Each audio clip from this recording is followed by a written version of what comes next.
ഇന്ന് നമ്മൾ നല്ലൊരു ബ്രേക്ക്ഫാസ്റ്റിൻ്റെ റെസിപ്പിയാണ് കാണുന്നത്. നല്ല ടേസ്റ്റാണ് ഇത് കഴിക്കാനായിട്ട്. ബ്രേക്ക്ഫാസ്റ്റ് ആയിട്ടോ ഡിന്നറായിട്ടോ ഒക്കെ നമുക്കിത് കഴിക്കാം. തലേ ദിവസത്തെ മീൻകറി ഇരിപ്പുണ്ട്, ആ മീൻകറിയുടെ കൂടെ ഒക്കെ കഴിക്കാൻ നല്ല ടേസ്റ്റാണ്.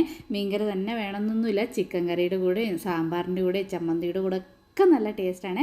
ഇതിനായിട്ട് നമുക്ക് ആദ്യം തന്നെ അരി കുതിർക്കാനിടണം. ഒരു പാത്രത്തിലേക്ക് ഞാനിപ്പം 2 കപ്പ് റേഷൻ അരി എടുത്തിട്ടുണ്ട്. വെളുത്ത കളറിൻ്റെ പുഴുക്കലരി ഉണ്ടല്ലോ, അത് 2 കപ്പും. ഇനി ഇതിലേക്ക് 1/2 കപ്പ് പച്ചരിയും കൂടി ഇട്ടിട്ടുണ്ട്. നന്നായിട്ട് കഴുകി 5 തൊട്ട് 6 മണിക്കൂർ നമ്മളിത് കുതിർക്കണം. കുതിർത്ത അരിനെ നമുക്ക് മിക്സിയുടെ ജാറിലേക്ക് ഇട്ടിട്ട് അരച്ചെടുക്കാം. അരയ്ക്കാൻ നേരത്ത് ശ്രദ്ധിക്കേണ്ട, ഇത് നൈസായിട്ട് അരയരുത് കേട്ടോ. കുറച്ച് റവ പരുവത്തിൽ വേണം നമ്മളിത് അരച്ചെടുക്കാൻ.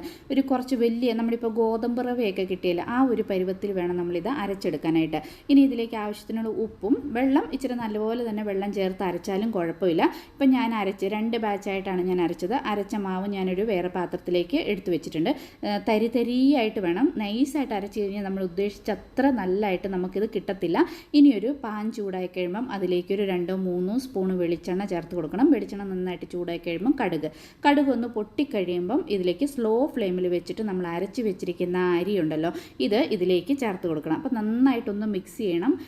റവ നമ്മൾ തരിയായിട്ട് അരച്ചായതാണ്, അടിയിൽ കുറച്ചിങ്ങനെ ഊറിയിട്ടുണ്ട്. അപ്പോൾ ഇങ്ങനെ മിക്സ് ചെയ്ത് നമ്മൾ അരച്ച മാവ് പാത്രത്തിലേക്ക് ഇട്ട് കൊടുത്തു. ഇനി കുറച്ച് ചിരകിയ തേങ്ങ ഇച്ചിരി കൂടുതൽ ചേർത്ത് കൊടുത്താൽ നല്ല ടേസ്റ്റ് ആയിരിക്കും കേട്ടോ. അപ്പോൾ തേങ്ങയും ചേർത്ത് കൊടുത്തിട്ട് ഇത് നന്നായിട്ട് ഇതുപോലെ ഒന്ന് മിക്സ് ചെയ്യണം. മിക്സ് ചെയ്ത് ഒരു പെട്ടെന്ന് തന്നെ നമുക്കിത് കട്ടിയായി കിട്ടും. അധികം നേരമൊന്നും വേണ്ട. പാത്രത്തിൽ വെച്ച് ഇതുപോലെ നമ്മളൊന്ന് മിക്സ് ചെയ്തെന്ന് കണ്ടോ, പെട്ടെന്ന് തന്നെ നമുക്കിത് കട്ടിയായി കിട്ടും. ഇതുപോലെ കുറച്ച് വെള്ളത്തോടു കൂടി വേണം. അപ്പോൾ ഈ മാവ് ഇതുപോലെ ഒന്ന് വെന്ത് കിട്ടണം. റേഷനരി ആയ കാരണം അതിന് കുറച്ച് ചൊകയും സ്മെല്ലൊക്കെ ഉണ്ട്, അതൊന്നും വരികയില്ല. ഇതുപോലെ നമ്മളൊന്ന് വേവിച്ചെടുത്ത് കഴിഞ്ഞാൽ ഇത് കേട്ടോ, ഇപ്പോൾ നന്നായിട്ട് വെന്ത് വെള്ളമൊക്കെ ഒന്ന് കുറുകിയിട്ടുണ്ട്.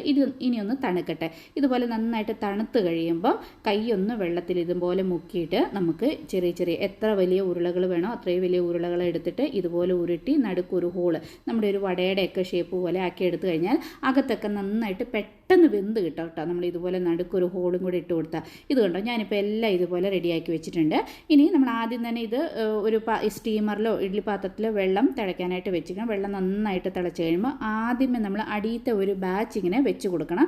എന്നിട്ട് ഇത് മൂടി വെച്ച് നന്നായിട്ടൊന്ന് ആവി കയറണം. അത് കഴിയുമ്പോൾ നമ്മൾ അതിൻ്റെ മുകളിലൂടെ വെച്ച് കൊടുക്കണം. എല്ലാം കൂടെ ഒന്നിച്ച് വെച്ച് കഴിഞ്ഞാൽ ഇത് വെയിറ്റ് കാരണം ചിലപ്പോൾ ഷേപ്പൊക്കെ മാറിപ്പോവും, പിന്നെ ഒന്നൊന്ന് ഒട്ടിപ്പോവും. അപ്പോൾ ആദ്യത്തെ ഒരു ബാച്ച് നന്നായിട്ട് ആവി കയറി കഴിഞ്ഞ് കഴിയുമ്പോൾ രണ്ടാമത്തെ ബാച്ച് മുകളിലൂടെ വെച്ച് മൂടി വെച്ച് ഒരു 10 മിനിറ്റ് കഴിയുമ്പോഴത്തേനും നമ്മൾ അടിപൊളിയായിട്ടുള്ള ഈ പലഹാരം റെഡിയായി. എല്ലാവർക്കും അറിയാവുന്ന കാര്യമായിരിക്കും, എന്നാലും നല്ല ടേസ്റ്റ്. എനിക്ക് ഭയങ്കര ഇഷ്ടമാണ് കേട്ടോ. ചമ്മന്തിയാണ്, ഞാനിപ്പോൾ ഒരു ചുമന്ന കളറിൻ്റെ ചമ്മന്തിയാണ് ഇതിൻ്റെ കൂടെ, സൂപ്പറാണ്. അപ്പോൾ ഒരു പ്രാവശ്യം ട്രൈ ചെയ്ത് നോക്കണം.